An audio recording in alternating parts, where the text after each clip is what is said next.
नमस्कार, times of Swaraj में आप सबों का स्वागत है। मैं हूं संतोष सिंह। हालांकि बिहार में इस बार कोई चुनावी कह सकते हैं लहर नहीं है, कोई लहर नहीं है। न मोदी लहर है, न नीतीश लहर है, न 5 किलो का लहर, मतलब लहर अगर बात करिए तो कोई लहर नहीं है।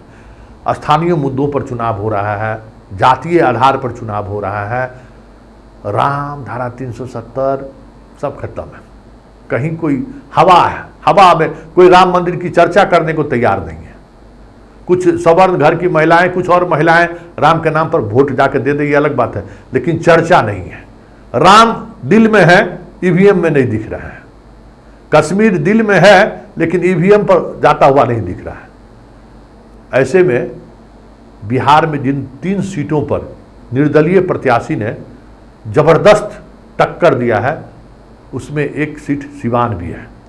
जैसे पप्पू यादव ने पूर्णिया में अपनी ताकत दिखाई, सिवान में हिना साहब अपनी ताकत दिखा रहे हैं। और पवन सिंह का वक्त अभी है, पवन सिंह में क्या होगा वो बाद में पता चलेगा, जो कल के बाद पता चलेगा। लेकिन यहाँ जो स्थिति है हिना साहब का, वो स्थिति इस तरीके का है कि सिवान के वोटर लड़ाई से तो आरजेडी बाहर हो गया है।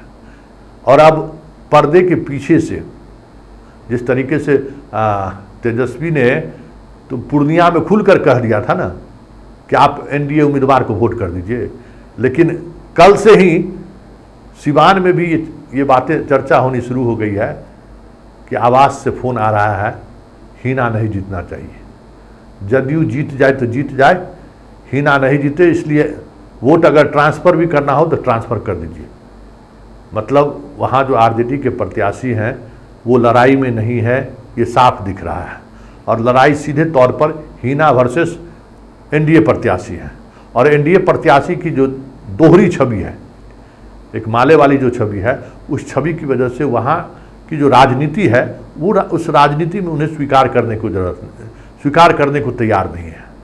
और पूरे प्रचार अभियान के दौरान जिस तरीके से महिलाओं को जोड़ने में हिना साहब कामयाब रही है, उस वजह से मतलब 25-50 हज़ार ऐसे वोट को उन्होंने जोड़ा है अपने साथ, जो वोट उन्हें कभी नहीं मिलता था।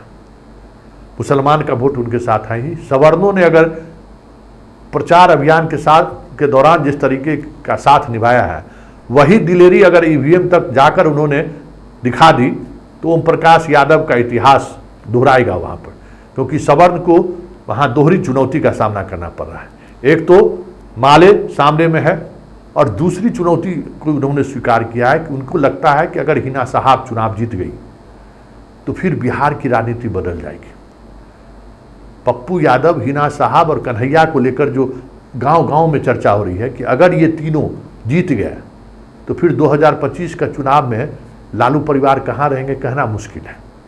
क्योंकि ये फोर्स जो है कांग्रेस की इतनी बड़ी ताकत होगी कि वो सिर्फ 100 सीट पर मानने वाला नहीं है। तब वो इस तरीके से लालू परिवार को मजबूर होना पड़ेगा गठबंधन करने के लिए, जिसकी कल्पना किसी ने नहीं की है।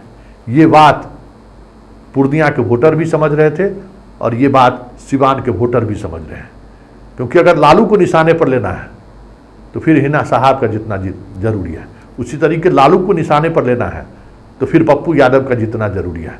बिहार की राजनीति को बदलना है, जो एक राजनीति ठहर से गया है पिछले 30-35 वर्षों से, तो फिर ऐसे लोगों को जीतना जरूरी है। ये जो मानसिकता जो बनी है बिहार में, अगर उस मानसिकता के तहत लोग ईवीएम पर जाकर बटन दबा दिए तो तय मानिए हिना साहब को सांसद बनने से कोई रोक नहीं सकता है।